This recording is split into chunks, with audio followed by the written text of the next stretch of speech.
নমস্কার বন্ধুরা, আর কিছুক্ষণের মধ্যে শুরু হতে চলেছে বছরের প্রথম আংশিক সূর্যগ্রহণ। তো এই সূর্যগ্রহণ কখন শুরু হবে, কখন শেষ হবে, ভারত ও বাংলাদেশ থেকে দেখা যাবে কিনা বিস্তারিত আমরা জেনে নেব আজকের এই ভিডিওতে। তবে তার আগে আপনি যে ভিডিওটি দেখতে পাচ্ছেন তার নিচে থেকে লাল রঙের সাবস্ক্রাইব বাটনে ক্লিক করে পাশের ঘন্টাটিকে বাজিয়ে অল নোটিফিকেশন অপশনটিকে সিলেক্ট করে দেবেন। ভিডিওটি ইনফরমেটিভ হয়ে থাকলে বা ভালো লেগে থাকলে একটি লাইক করবেন, অনেক শেয়ার করে দেবেন। সেই সঙ্গে আপনি এই ভিডিওটি এখন কোথা থেকে দেখছেন, ভারত না বাংলাদেশ থেকে, অবশ্যই সেই জায়গার নাম ভিডিও কমেন্টে জানিয়ে দেবেন। তো বন্ধুরা, বছরের প্রথম আংশিক সূর্যগ্রহণ কবে, কখন শুরু ও কখন শেষ হবে, ভারত বাংলাদেশ থেকে দেখা যাবে কিনা বিস্তারিত আমরা জেনে নেব। 2022 সালে মোট 4টে গ্রহণ রয়েছে, তার মধ্যে 2টো চন্দ্রগ্রহণ এবং 2টো সূর্যগ্রহণ হতে চলেছে। তো প্রথম সূর্যগ্রহণ হতে চলেছে আজ 30 এপ্রিল শনিবার এবং এটা আংশিক সূর্যগ্রহণ। তো সূর্যগ্রহণে ভারতীয় সময় অনুযায়ী 30 এপ্রিল অর্থাৎ মধ্যরাত কিন্তু এটা শুরু হচ্ছে। মধ্যরাত মানে সেটা কিন্তু পয়লা মে হয়ে যাচ্ছে, অর্থাৎ পয়লা মে রাত্রি 12:15 থেকে শুরু হবে এই আংশিক সূর্যগ্রহণ এবং শেষ হবে পয়লা মে ভোর 4:07 শেষ হবে ভারতীয় সময় অনুযায়ী। আর বাংলাদেশ সময় অনুযায়ী এই সূর্যগ্রহণ শুরু হবে পয়লা মে রাত্রি 12:45 এবং তা শেষ হবে পয়লা মে রাত্রি 12:37। প্রায় 3 ঘন্টা 52 মিনিট ধরে চলবে এই আংশিক সূর্যগ্রহণ। তো বন্ধুরা, দেখতে পাচ্ছেন যে পয়লা মে রাত্রি 12:15 কিন্তু এই শুরু হচ্ছে ভারতীয় সময় অনুযায়ী এই সূর্যগ্রহণ। তো কোথা থেকে দেখা যাবে এই সূর্যগ্রহণ সেটা আপনাদের আমি দেখাবো। এই যে দেখতে পাচ্ছেন ছায়ার মতো যে অংশ রয়েছে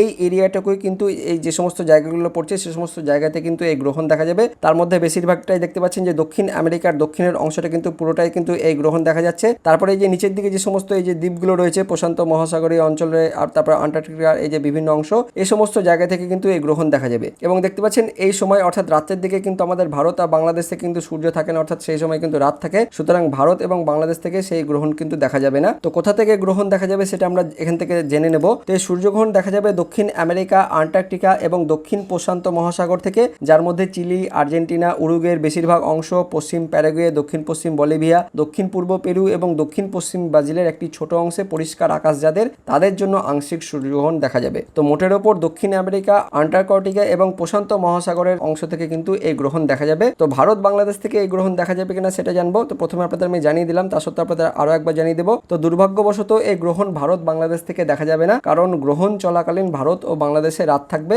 এবং পৃথিবীর অন্যদিকে তখন কিন্তু দিন থাকবে। সুতরাং বুঝতে পারছেন ভারত ও বাংলাদেশ থেকে কিন্তু এই গ্রহণ দেখা যাবে না। তো যেটা বলছিলাম 2022 সালে আপনাদের মোট 4টে কিন্তু গ্রহণ রয়েছে, তার মধ্যে আজকে একটা রয়েছে অর্থাৎ 30 এপ্রিল, যেটা শুরু হবে পয়লা মে থেকে। তো এই 30 এপ্রিল বা পয়লা মে প্রথম যেটা সূর্যগ্রহণ হচ্ছে, তারপরে আবার সূর্যগ্রহণ হবে 25 অক্টোবরে হবে এবং এর মাঝে কিন্তু 16 মেতে একটা চন্দ্রগ্রহণ রয়েছে, তারপরে আবারও 8 নভেম্বরে আরও একটা কিন্তু চন্দ্রগ্রহণ রয়েছে। তো প্রথম হচ্ছে আজকে একটা সূর্যগ্রহণ, তারপরে আবার চন্দ্রগ্রহণ হবে, তারপরে আবার সূর্যগ্রহণ হবে, দিয়ে লাস্টে কিন্তু একদম চন্দ্রগ্রহণ রয়েছে। 2022 সালে মোট 4টে কিন্তু গ্রহণ রয়েছে, তার মধ্যে আজকে অর্থাৎ পয়লা মেতে কিন্তু প্রথম সূর্যগ্রহণ পড়ছে। তো বন্ধুরা, ভিডিওটি ইনফরমেটিভ হয়ে থাকলে বা ভালো লেগে থাকলে একটি লাইক করবেন, অনেক শেয়ার করে দেবেন। দেখা হচ্ছে পরবর্তী লেটেস্ট আপডেট নিয়ে। ততক্ষণের জন্য বন্দে মাতরম, জয় হিন্দ।